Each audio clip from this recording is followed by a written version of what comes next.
سامعین ناظرین، infection control society آپ کی صحت کے لیے، آپ کی آگاہی کے لیے اور آپ کی طبی معلومات کو بہتر بنانے کے لیے مضامین آپ کی سماعت کے لیے پیش کرتی ہے۔ کچھ مضامین صحت کارکن اور صحت سے وابستہ شعبے میں جو افراد کام کرتے ہیں ان کے لیے پیش کیے جاتے ہیں، تو وہ لوگ اپنے معلومات کو بہتر بنا کر عوام الناس کی بہتر طریقے سے خدمت کر سکتے ہیں۔ عام لوگ بھی ان سے استفادہ حاصل کر کے اور اپنی معلومات کو بہتر بنا سکتے ہیں۔ گینگرین کے بارے میں ہم آپ کو بتانا چاہیں گے۔ گینگرین بھی نیکروسس کی ایک بہت ہی تکلیف دہ صورت ہے۔ ہر خلیہ اور ہر سیل کو زندہ رہنے کے لیے غذا کی ضرورت ہوتی ہے جو اسے خون کے ذریعے ملتی رہتی ہے۔ جسم کے کسی حصے کے سیلز کو خون کی سپلائی رک جائے، اس کا سبب خواہ اندرونی ہو یا بیرونی ہو، باہر کے دباؤ سے خون کی سپلائی رک جائے یا اندرونی طور پر کسی رکاوٹ کی وجہ سے خون کی سپلائی رک جائے، تو اس مقام کے سیلز مر جاتے ہیں جسے نیکروسس کہتے ہیں۔ یعنی وہ ٹیشو، وہ حصہ اور وہ جسم کے وہ سیلز کا مجموعہ اگر ان کو خون کی سپلائی کسی وجہ سے بند ہو گئی ہو تو وہ آہستہ آہستہ مردہ ہونے لگتے ہیں اور اس عمل کو نیکروسس کہتے ہیں۔ اس نیکروسس والی جگہ پر یعنی ان مردہ سیلز پر پرورش پانے والے جراثیم اس مقام پر اپنے زہر یعنی ٹاکسک مٹیریل کے اثر سے تعفن اور سڑان پیدا کر کے اس متاثرہ جگہ کو گلا سڑا دیتے ہیں، اور جو مقام اس مسئلے کا شکار ہوتا ہے اس سے بو اور سڑان اٹھتی ہے اور یہی حالت گینگرین کہلاتی ہے۔ یعنی کہ وہ جسم کا حصہ جو کہ اس خون کی رکاوٹ کا شکار ہو چکا ہے، اگر وہ مردہ ہو جائے گا تو اس میں جو جراثیم موجود ہوتے ہیں وہ اسے گلنے سڑنے کے عمل کو شروع کر دیں گے، اور گلنے سڑنے کی جو بدبو ہے، جو اسمیل ہے، وہ فوراً ظاہر ہونے لگے گی۔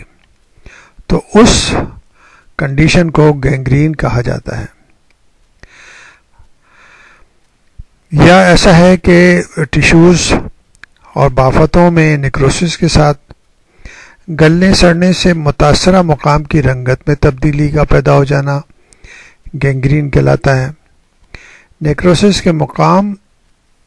پر گلنے سڑنے کا عمل وہاں پر موجود بیکٹیریا یا مردہ بافتوں یعنی کہ ڈیڈ ٹیشوز میں اپنی تعداد میں بہت زیادہ اضافہ کر کے سر انجام دیتے ہیں۔ یعنی جب انسانی جسم کے اعضاء میں جو ٹیشوز ہیں، جو سیلز ہیں، وہ زندہ رہتے ہیں تو ان کے اندر قوت مدافعت ہوتی ہے اور جراثیم ان پہ اثر انداز نہیں ہو سکتے۔ لیکن اگر کچھ حصہ جسم کا مردہ ہو جائے اور وہ سیلز جو ہیں اور وہ ٹیشوز جو ہیں جسم کے وہ مردہ ہو جائیں تو ان میں وہ صلاحیت نہیں رہتی کہ وہ اپنے آپ کو جراثیمی اثر سے اور بیکٹیریا کے اثر سے بچا سکیں۔ اس وجہ سے وہ جراثیم وہاں پر تیزی سے بڑھنے لگتے ہیں اور ان کی زہر بھی اس جگہ سے پھیلنا شروع ہو جاتا ہے۔ متاثرہ مقام سے تعفن اور بو اٹھنے کی وجہ سے سیلز کی پروٹین کی توڑ پھوڑ ہوا کرتی ہے اور متاثرہ مقام یعنی گینگرین زدہ حصے میں رنگت کی تبدیلیوں اور نیلگوں یا سیاہ رنگت ہیموگلوبن کی توڑ پھوڑ کے نتیجے سے پیدا ہوتی ہے۔ ہیموگلوبن کی ٹوٹ پھوٹ سے اور توڑ پھوڑ سے وہاں موجود بیکٹیریا جو ہیں وہ اپنا کام انجام دیتے ہیں۔ تو یہ گینگرین کی صورت جو ہے وہ عام طور پر ایسی کنڈیشن میں پیدا ہوتی ہے جب کبھی کوئی ایسا ٹوٹ پھوٹ ہو جائے، ایکسیڈنٹ ہو جائے، یا خون کی سپلائی کسی وجہ سے بند ہو جائے، خون کی نالی میں کوئی رکاوٹ ہو جائے، کوئی ایسے مسائل پیدا ہو جائیں کہ خون کی سپلائی بحال نہ ہو سکے، تو اس وجہ سے یہ گینگرین پیدا ہوتی ہے۔ گینگرین پیدا ہونے کی اور بھی وجوہات ہیں، جس میں ڈائبٹیز جو ہے، جو ذیابیطس ہے، وہ بھی گینگرین کا سبب بن سکتی ہے۔